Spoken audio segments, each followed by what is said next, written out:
Assalamualaikum warahmatullahi wabarakatuh.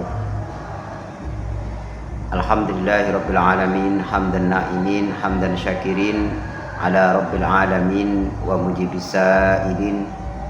Wassallallahu ala sayyidina Muhammadin dawit tuqa wal muttaqin, amma ba'd. Teman-teman yang mudah-mudahan diberkahi oleh Allah, berjumpa kembali dengan channel Siddiq An-Nur, channel yang mudah-mudahan bisa memberikan kemanfaatan bagi kita semua. Tak lupa kami tak bosan-bosannya untuk mengajak teman-teman sekalian untuk mendukung channel kami dengan subscribe, like, komen, dan share jika informasi-informasinya bermanfaat buat teman-teman sekalian. Alhamdulillah, pada kesempatan ini kita merasakan nikmat yang sangat luar biasa, masih bisa menikmati menjalani kehidupan di bulan, tentunya bulan yang penuh dengan kemuliaan, karena pada bulan ini Nabi Muhammad SAW, sosok teladan kita, manusia terbaik yang Allah ciptakan dan merupakan akhirul anbiya, dilahirkan pada bulan ini. Sehingga wajib bagi kita sebagai umatnya memperbanyak bersyukur kepada Allah atas karunia nikmat dilahirkannya Rasulullah SAW. Sahabat, begitu mulianya Rasulullah SAW sehingga sebagian ulama menganggap bahwa malam kelahirannya itu sama mulianya atau bahkan lebih mulia daripada malam 1000 bulan, yakni malam Lailatul Qadar. Kenapa? Karena tentunya adanya malam Lailatul Qadar itu berkat adanya Rasulullah SAW. Dalam artian kemuliaan malam Lailatul Qadar itu muncul karena kelahirannya Rasulullah SAW.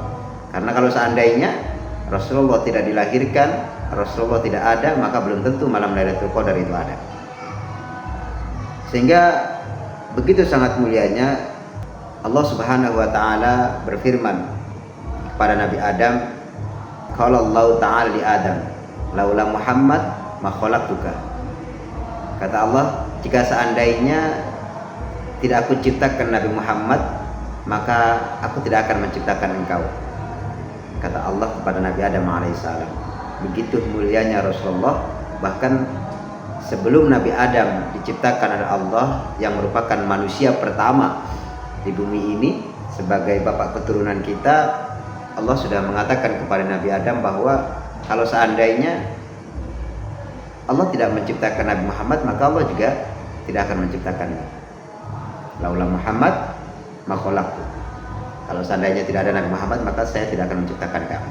Sahabat yang mudah-mudahan dimuliakan oleh Allah, kelahiran Nabi Muhammad tentunya menjadi rahmatan lil alamin, menjadi sebuah rahmat bagi semua alam semesta. Inilah yang menyebabkan yang pertama kita wajib untuk mensyukuri atas kelahirannya, yang kedua kita wajib untuk bergembira atas kelahirannya. Kenapa? Karena dengan kelahirannya itu karunia Allah, rahmat Allah, keutamaan Allah muncul untuk kita rasakan sebagai umat manusia dari umatnya Nabi Muhammad SAW.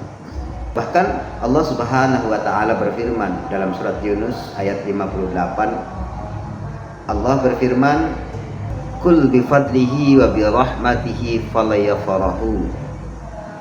Dengan karunia Allah dan rahmat Allah, hendaklah dengan itu mereka umat manusia bergembira.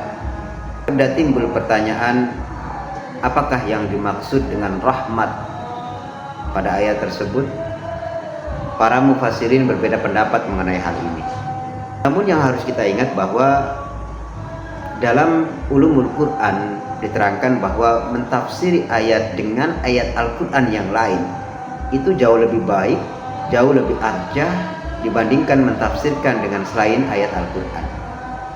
Oleh karena itu maka As-Suyuti beliau menjelaskan bahwa rahmat yang dimaksud dalam ayat tersebut tiada lain yaitu kelahiran dari Rasulullah SAW.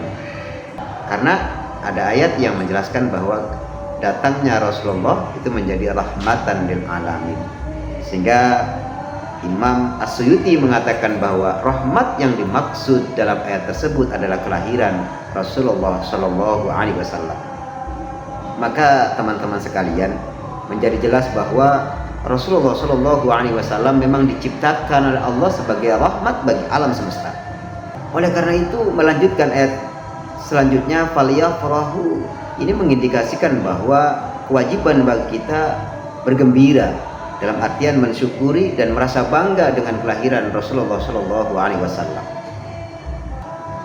Secara otomatis Allah memerintahkan kepada kita umat manusia menyambut gembira atas rahmat yang turun yang berupa kelahiran Rasulullah Shallallahu Alaihi Wasallam. Maka di berbagai pelosok di tanah air kita banyak sekali momentum acara memperingati Maulid Nabi Muhammad Sallallahu Alaihi Wasallam. Itu merupakan gambaran luapan kegembiraan umat Islam dengan kedatangan Rasulullah Sallallahu Alaihi Wasallam atau dengan kelahiran baginda Nabi Muhammad Sallallahu Alaihi Wasallam. Oleh karena begitu pentingnya kita bergembira menyambut dengan riang gembira kelahiran Rasulullah Shallallahu Alaihi Wasallam, maka Imam As-Suyuti dalam kitabnya menjelaskan petunjuk bagaimana cara kita merayakan Maulid yang benar, bagaimana cara kita merayakan bergembira atas kelahirannya Rasulullah Shallallahu Alaihi Wasallam. Beliau Imam As-Suyuti mengatakan dalam kitabnya, anna asla amalil maulid alladhi huwa ijtima'un nas wa qira'atu ma tayassara minal Qur'an wa riwayatul akhbar al-waridah fi mabda'i amri Nabi sallallahu alaihi wasallam wa ma waqa'a fi maulidihi minal ayati thumma yamuddu lahum simatun yakulunahu wa yansarifuna min ghairi ziyadatin ala dhalik minal bada'il hasanah allati yusabu 'alaiha sahibuha lima fihi min ta'dhimi qadrin Nabi sallallahu alaihi wasallam wa idharul farah wal istibsyar bi maulidihi syarif. Beliau mengatakan dalam kitabnya bahwa dalam rangka bergembira atas kelahiran Rasulullah sallallahu alaihi wasallam, kita memperingati Maulid Nabi, hendaknya harus ada 3 capaian yang terdapat dalam momentum acara Maulid tersebut. Makanya di sini bahkan dikatakan min ghairi ziyadatin ala dzalik, jangan ditambah. Karena memperingati Maulid ini merupakan bid'ah yang hasanah allati yusabu 'alaiha sahibuha, yang mana orang yang melakukannya, orang yang melaksanakannya akan diberikan pahala oleh Allah. Kenapa diberikan pahala? Karena lima fihi min ta'dhimi qadri Nabi sallallahu alaihi wasallam. Karena dengan memperingati Maulid ini tentunya mengangkat derajat tingginya Nabi Muhammad sallallahu alaihi wasallam dan juga membuktikan bahwa kita gembira dengan kelahiran Rasulullah sallallahu alaihi wasallam. Inilah yang menyebabkan peringatan Maulid dikatakan sebagai bid'ah yang hasanah, yang bagi orang yang melaksanakannya, yang mengerjakannya akan mendapatkan pahala. Kenapa? Karena memuliakan derajatnya Rasulullah dan juga memberikan kegembiraan kita, ungkapan rasa gembira kita dengan kelahiran Rasulullah Shallallahu Alaihi Wasallam. Sahabat yang mudah-mudahan dimuliakan oleh Allah, tentu kita sama-sama ingat bahwa paman Nabi Muhammad Shallallahu Alaihi Wasallam yaitu Abu Lahab yang divonis oleh Allah dalam Al-Quran akan menjadi bahan pembakar di api neraka. Tabat syada Abi Lahabi wa tab. Itu sudah dijelaskan bahwa Abu Lahab itu merupakan orang yang dipastikan masuk nerakanya. Tapi luar biasanya Abi Lahab itu ketika Rasulullah Shallallahu Alaihi Wasallam dilahirkan merasa bangga, merasa bergembira karena keponakannya telah terlahir.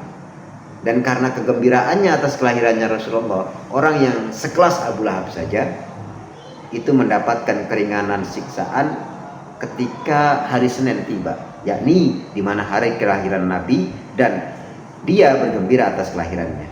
Apalagi kita yang muslim, maka wajib bagi kita untuk memperingati kelahiran, bergembira atas kelahiran Nabi Muhammad SAW. Sahabat yang mudah-mudahan dimuliakan oleh Allah, ada 3 yang harus terisi dalam momentum kita merayakan Maulid Nabi Muhammad SAW. Yang pertama yang harus ada dalam memperingati Maulid adalah di dalamnya harus ada pembacaan ayat suci Al-Quran, karena Al-Quran merupakan mukjizat yang Allah berikan kepada Nabi Muhammad, sekaligus merupakan pedoman hidup bagi umat manusia. Sehingga ketika kita memperingati Maulid Nabi, hendaknya di dalam acara Maulid Nabi tersebut harus ada ayat suci Al-Quran yang dibacakan.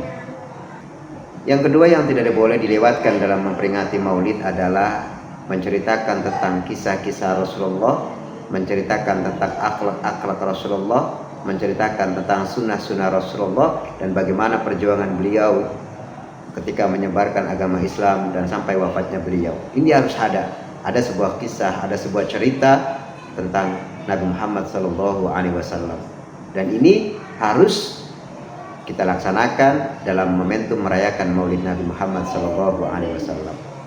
Dan yang ketiga, yang terakhir, sesuatu yang harus ada dalam memperingati Maulid Nabi Muhammad SAW adalah ketika kita memperingati, merayakan Maulid tersebut, harus ada niatan kita. Kegembiraan itu merupakan tanda bukti cinta kita kepada Rasulullah SAW, menanamkan cinta kita yang sesungguhnya, menanamkan sebuah kerinduan yang ada dalam diri kita, dalam diri sosok Rasulullah SAW. Maka sahabat-sahabat yang mudah-mudahan dimuliakan oleh Allah, 3 hal penting inilah yang harus dilakukan ketika kita memperingati Maulid Nabi Muhammad SAW. Ketiga-tiganya tidak boleh kita tinggalkan. Ada pembacaan ayat suci Al-Quran, ada menceritakan kisah-kisah Rasulullah, dan ada niat cinta kita kepada Rasulullah atas gembira terlahirnya sosok Nabi Muhammad SAW. Bukti kegembiraan itulah menandakan bahwa kita cinta kepada Rasulullah, kita rindu kepada Rasulullah, sehingga kita ungkapkan dengan memperingati Maulid Nabi Muhammad SAW. Sahabat yang mudah-mudahan dimuliakan oleh Allah, itu tadi sedikit penjelasan tentang bagaimana luar biasanya bulan yang pada saat ini kita rasakan, yakni bulan di mana dilahirkannya sosok panutan kita, sosok uswatun hasanah kita, sosok yang menolong kita, sosok yang nanti saatnya akan memberikan pertolongan syafaat kepada kita, yakni bulan Maulid, bulan di mana dilahirkan Rasulullah SAW. Mudah-mudahan teman-teman sekalian, dengan kita bergembira atas kelahiran Nabi Muhammad, yang kita harapkan kita mendapatkan syafaat di yaumil kiamah, dan mudah-mudahan kita dijadikan sebagai muhibbin, dijadikan sebagai orang yang benar-benar cinta kepada Rasulullah SAW, sehingga kita kelak nanti ada di sampingnya di surga nanti. Amin ya Allah Rabbal Alamin. Itu saja yang mungkin bisa disampaikan, kurang lebihnya mohon maaf. Akhir kata, ihdinas siratal mustaqim. Wassalamualaikum warahmatullahi wabarakatuh.